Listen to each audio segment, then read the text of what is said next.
chers frères et sœurs de la province de l'Équateur, à l'occasion des festivités marquant la Nativité et Saint-Sylvestre, il est de tradition pour les gouvernants de présenter le vœu à leur gouverneur. À cet effet, je voudrais de prime abord rendre grâce à Dieu Tout-Puissant, maître des temps et des circonstances, de qui émane toute autorité, pour avoir protégé les uns et les autres durant l'année 2024 finissante. C'est une opportunité pour moi d'adresser mes vœux le meilleur des bonheurs, de prospérité, de longévité et de santé au président de la République, chef de l'État, son Excellence Félix-Antoine Tshisekedi Tshilombo, ainsi qu'à sa famille biologique et politique.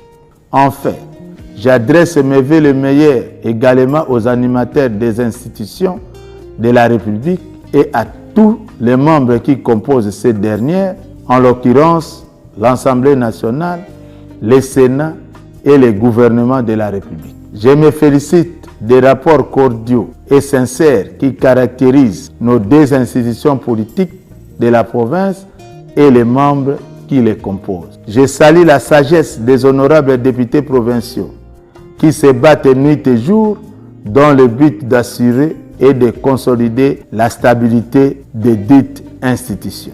Je réaffirme que chacun d'elles travaille en toute indépendance dans le respect des prérogatives constitutionnelles, légales et réglementaires reconnues à chaque institution. Je saisis donc cette occasion pour présenter au bureau définitif de l'Assemblée provinciale, à tous les honorables députés provinciaux, aux ministres provinciaux, mes vœux les meilleurs de santé, de prospérité et de bonheur.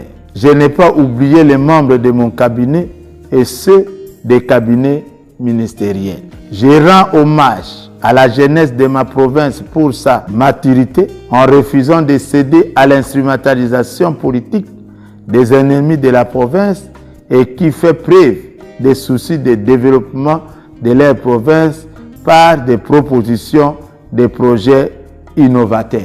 Que la société civile et la notabilité trouvent ici l'expression de ma gratitude pour leurs conseils constructifs.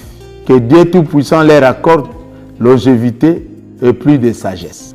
Mesdames et messieurs, chers frères et sœurs, comme je l'ai dit tantôt, les pouvoirs politiques éminemment divins, nous avons intérêt à nous resserrer les coudes pour soutenir notre quinquennat par l'unité d'esprit et d'action, la paix, l'amour de la province et l'abnégation afin d'accomplir la mission que Dieu m'a donnée. J'en appelle respectueusement aux professionnels des médias et à leurs structures de régulation et d'autorégulation d'œuvrer pour la formation, l'information et le divertissement de la population plutôt qu'à se verser dans les injures, l'outrage aux autorités et d'autres antivaleurs qui annihilent les efforts engagés pour le développement de la province à l'instar de l'attraction que l'Équateur offre pendant ce temps, laquelle justifie la fréquence des visites des partenaires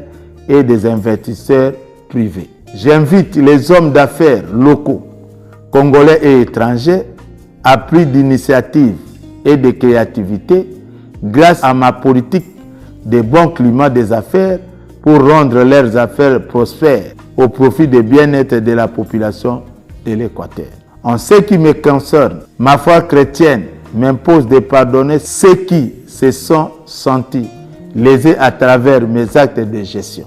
Sur ce, je formule mes vœux de bonheur, de prospérité et de bonne santé à toute la population de l'Équateur pour cette année 2025 qui commence à très bientôt et que Dieu s'élève pour la cause d'un chacun de nous pour plus de force, de sérénité et de paix. Bonne année 2025, je vous remercie.